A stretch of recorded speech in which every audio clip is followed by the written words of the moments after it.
Ah, legal, Rafa. Ouvindo isso de você, realmente é muito legal de ouvir. Me conta, Andressa, nós vamos do começo, tá? Tem muita coisa que você já falou. Provavelmente a gente vai repetir muito assunto que você em algum momento já disse, mas eu falei, quer saber de uma coisa? Eu quero conhecer do zero. Quem é a Andressa? Da onde você saiu? Quem é a Andressa com 8 anos de idade? Nossa, 8 anos de idade, eu recém tinha saído de um abuso sexual, porque minha mãe me deu quando criança. Eu vim da cidade de Ijuí, interior do Rio Grande do Sul. Meu pai é descendente de alemão, olho claro, e eu nasci muito escurinha. Aí quando eu nasci, meu pai disse que eu não era filha dele.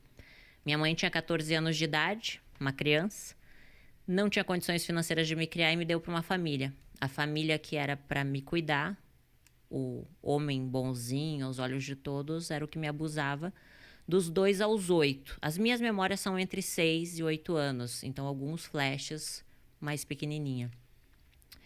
Nesse período, eu sofria muito já, porque quando a gente é abusada, a gente não tá entendendo o que tá acontecendo, até porque existiam ameaças da parte dele na época, se eu contasse pra alguém.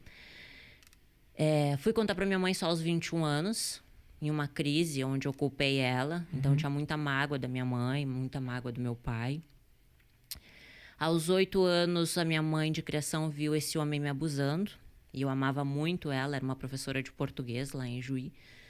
E ela cuidava com muito amor de mim, sabe? Eu via nela uma mãe, só que ela não poderia continuar me mantendo lá por causa dos abusos dele, porque ela viu e me devolveu para minha mãe, só que não contou nada para ela. Antigamente as pessoas ficavam casadas, né? Não se separavam por nada, então ela não poderia se separar daquele homem porque ela tinha construído uma vida com ele. Você tinha noção disso naquele momento? Não, naquele momento não, né? Eu era uma criança que tinha que me separar da mãe que eu amava, que era minha mãe de criação, pra finalmente morar com a minha mãe. Só que minha mãe era uma criança. Eu acredito, Rafa, hoje, que a pessoa não pode dar o que ela nunca recebeu. Se tu não recebeu amor, tu não sabe dar amor. Então, a vida dela foi um pouco assim foi também? Um pouco... eu não vou expor muito ela, né? Okay. Mas ela passou por muitos problemas também. E aí eu me tornei uma adolescente muito rebelde. A gente não tinha amizade, eu e minha mãe. Ela brigava muito comigo, me batia muito. Então, aos 11 anos, eu comecei a fumar cigarro, beber, colocava piercing para chamar atenção. Até eu tenho a sobrancelha rasgada aqui, porque eu mesma furei a minha própria sobrancelha na frente do espelho. Botei um brinco gigante, porque eu já queria chamar atenção. Na verdade, eu queria ser amada, né? Eu buscava a atenção das pessoas, né? Aceita. Então, com 11 anos, eu sofria isso, sabe? E eu era muito magrinha. Então eu via as meninas gostosonas, assim, tipo, nossa, os meninos querem ficar com elas. E ninguém queria ficar comigo. E aí eu colocava meia dentro do sutiã pra ter, sabe, peitos. E passei por vários problemas naquela época de depressão, só que eu não entendia, porque naquela época a gente não conseguia conversar com ninguém, não tinha internet como é hoje. Então nas minhas agendas eu falava que eu queria morrer, que eu queria matar todo mundo. E... Só desculpa te interromper, mas...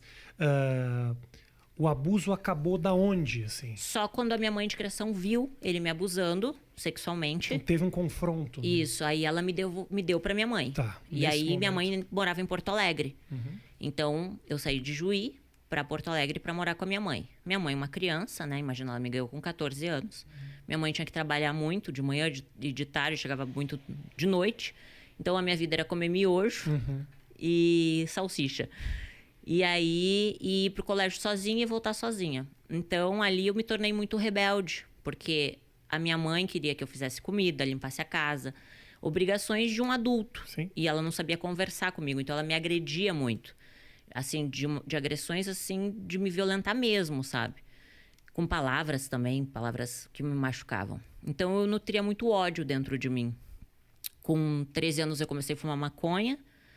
Com 14 anos, eu fugi de casa, vendi todas as minhas fitas de videogame para poder fugir de casa e peguei todos os ursos e fugi com os ursos. Aí fui para uma vila lá em Porto Alegre e a minha mãe me achou com a polícia. Daí, quando a minha mãe me achou, ela me disse, agora tu vai morar com teu pai. E eu não conhecia direito meu pai. Mas foi bom, foi um período muito bom, meu pai é uma pessoa incrível. Aí eu consegui conhecer ele de verdade, né? E acabei... tendo minha primeira relação sexual com meu meio-irmão. Porque pra mim eu não conhecia ele. Ele era filho do meu pai, um menino bonito da minha idade. A gente começou a ir pros bailes junto, bebi e acabou rolando. 13 anos, mais ou menos? 14 anos. Só que assim, até então, eu nem entendia direito o que era irmão. Sabe quando a vida vai acontecendo? Você é uma criança, você não tem um pai e uma mãe pra te orientar em nada. E você aprende pelas situações que te colocam.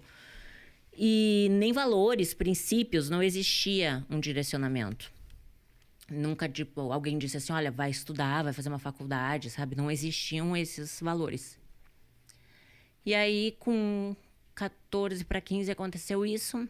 Aí, na festa de 15 anos, a minha mãe foi lá e disse, filha, eu te amo, volta pra casa.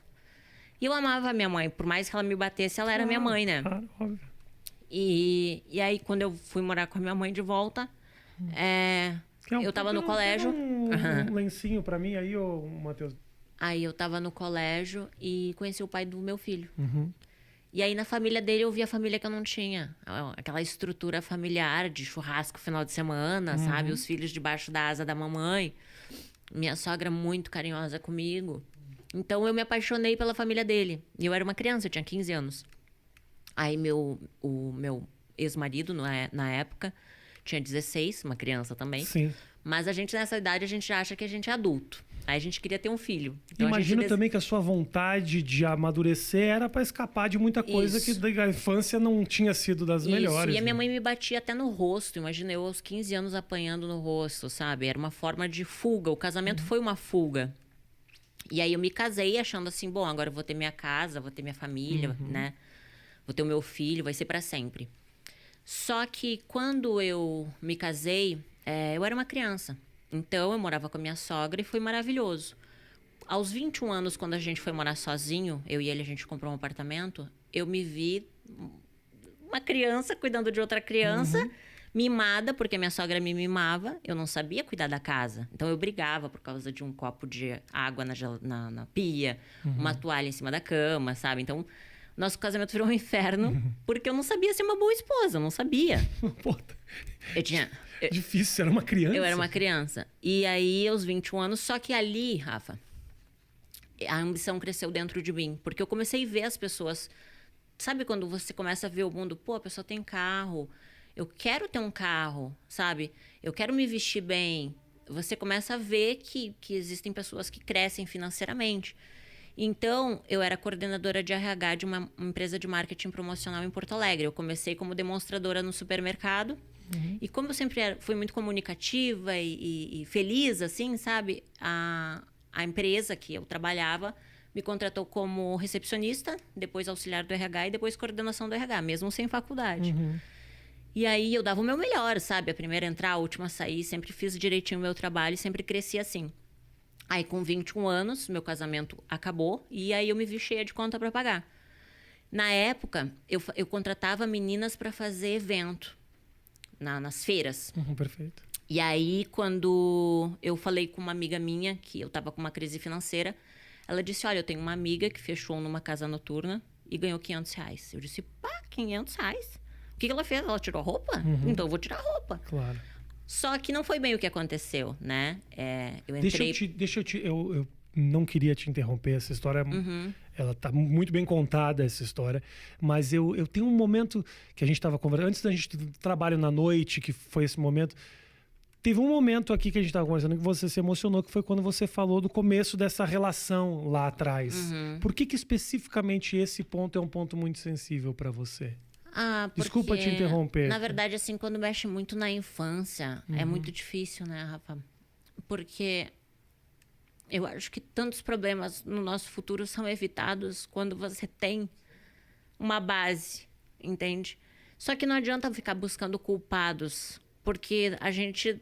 Eu digo assim, ó, ninguém nasce mal, as pessoas se tornam más, né? Um bebezinho não nasce um bandido, ele se torna um. Pelo meio que ele vive, pelas escolhas, né, que ele faz.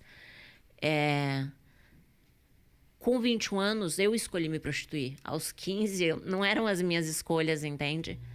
Eu vivi o que o meio tinha para me oferecer. Então, falar disso não é escolher, porque eu escolho as coisas ruins, eu vou colher as coisas ruins. Mas você já nascer no meio de coisas ruins é muito difícil. Claro. Então, falar disso é bem difícil, sabe? Quando eu fui fazer o livro Morri para Viver, foi muito difícil. Porque foi mexer em coisas que é difícil de falar. Pô, imagina você vai falar que tua primeira relação sexual foi com o teu meu irmão. Eu já declarei que o primeiro orgasmo que eu tive foi com o cachorro da vizinha aos 11 anos, porque a vizinha trouxe o cachorrinho para fazer sexo oral em mim. E são coisas que eu falo, 11 anos.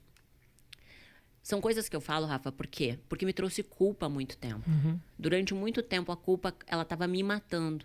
Falar sobre isso e ajudar as pessoas que ainda vivem esses traumas. Com certeza, entende? Claro. Porque a sociedade, ela é uma sociedade que ela te cobra ser o melhor, ter o melhor, ser o mais inteligente, ter a melhor faculdade, né? Como se você fosse só valer algo se você tem aquilo que o mundo fala que você tem que ter. E, na verdade, eu sou uma pessoa que não sou nada no mundo, entende? Mas eu entendi que, às vezes, quando a gente fala sobre determinados assuntos, você ajuda a curar feridas. Quando você fala o que você sofreu, você tira um peso de dentro de você, você tira uma pedra que muitas vezes te leva à depressão. E você escondeu essas histórias durante muito tempo. Esconder durante muito tempo. Então, hoje eu entendo, escrevendo livro, fazendo acompanhamento com psicólogo, com psiquiatra, eu consegui entender que, na verdade, muitas das minhas emoções estão relacionadas à minha infância, né? Estão relacionadas aos meus traumas, à rejeição. Eu sempre tive muito medo da rejeição. Então, eu já rejeitava com medo de ser rejeitada. Eu não conseguia ter relacionamentos duradouros com homens porque eu fui abusada sexualmente, então eu não conseguia confiar em homem. Então, eu vi que muitas coisas que aconteciam na minha vida era uma bagagem que eu levava, uma mochila nas minhas costas. Então, quando eu fiz o livro Morrer para Viver, foi justamente botar esse lixo para fora, sabe? Foi entender que, assim, eu não posso mudar o passado. Claro. Ele existe. Só que eu posso fazer novas escolhas, entende? Eu não sou aquilo. Eu vivi aquilo, sim. Por algum momento eu vivi e fui isso, mas hoje eu decido não ser mais. E acho que é importante que você também entenda que foi um passado duro, que não dá para simplesmente desconsiderar de que você realmente sofreu, porque não basta só você falar, é você também entender o significado. Me parece que o fato de você entender que o seu passado foi duro faz com que você consiga olhar para frente melhor, porque também só contar essa história de uma maneira quase que não tivesse acontecido com você, também não sei se daria o mesmo resultado. Eu acho, Rafa, que todos nós, a gente tem um propósito, sabe? No mundo, sabe? Eu acho que Deus é vivo, que Deus existe. E Ele dá essa oportunidade pra gente, assim, de aprender. Eu acho que tudo que a gente sofre, a gente aprende. E hoje, olhando tudo que eu passei, eu vejo que mesmo a dor ensinou. Talvez se eu não tivesse passado por tudo que eu passei, eu não seria a pessoa que eu sou hoje, entende? Eu não teria os valores que eu tenho hoje. Eu precisei sofrer, eu precisei passar por tudo isso. Quando hoje eu converso com uma mulher que já passou abuso e ela ainda não conseguiu perdoar, eu consigo saber o que ela sentiu, entende? Não é fácil perdoar. É muito difícil. Você tem a sede de vingança, eu costumo falar que quando a gente está com mágoa, a gente está tomando veneno esperando que a pessoa morra. Então você está criando vários tipos de doenças, tanto psicológicas quanto físicas, por alimentar esse sentimento ruim. Todo pensamento negativo torna com que o teu corpo crie uma reação e aquilo vai fazer mal pro teu corpo, pra tua mente, pra tua vida. Tua vida trava. E só você pode fazer as escolhas, entende, Rafa? Você pode aceitar ou não, você tem que escolher. Todos os dias você vai plantar algo. E a semente, ela não vai dar o fruto naquele dia. Talvez você vai colher daqui 10, 15, 20 anos aquilo que você plantou. Claro. Então, a gente tem que ter autorresponsabilidade também. E aprender a se perdoar.